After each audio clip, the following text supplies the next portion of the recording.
ছাত্রলীগ যেভাবে সন্ত্রাসী রাজনীতি করেছে, বাংলাদেশ জাতীয়তাবাদী ছাত্রদল কখনোই সন্ত্রাসী রাজনীতি করে নাই। বাংলাদেশ জাতীয়তাবাদী ছাত্রদল চায় একটি সুশৃঙ্খল একটি বাংলাদেশ গড়তে, সাধারণ মানুষের পাশে থাকতে, সাধারণ ছাত্র জনতার পাশে থাকতে।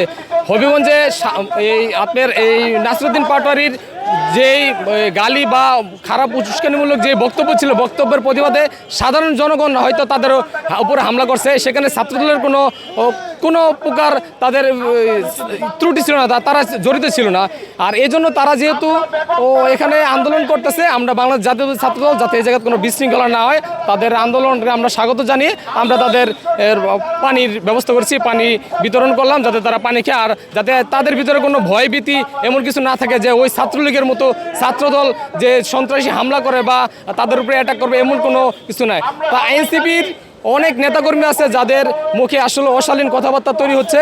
তারা আসলে যেটা আপনারা দেখেছেন বিগত দিন বা বাংলাদেশের ইতিহাসে আমি দেখিনি কোনো দলের নেতাকর্মীরা এইভাবে একটা দেশের প্রধানমন্ত্রী সহ অন্যান্য যে মন্ত্রীরা আছে তাদেরকে এমন সরাসরি আতর অগত্য ভাষা গালিগালাজ করে। এখন এনসিপির ভিতরে এই টাইপের গালিগালাজগুলা আতর ওই গুপ্ত সংগঠন ও জামাত শিবিরের মতো তারাও ওই গালিগালাজ বা অসাধারণ উচ্চারণ করছে।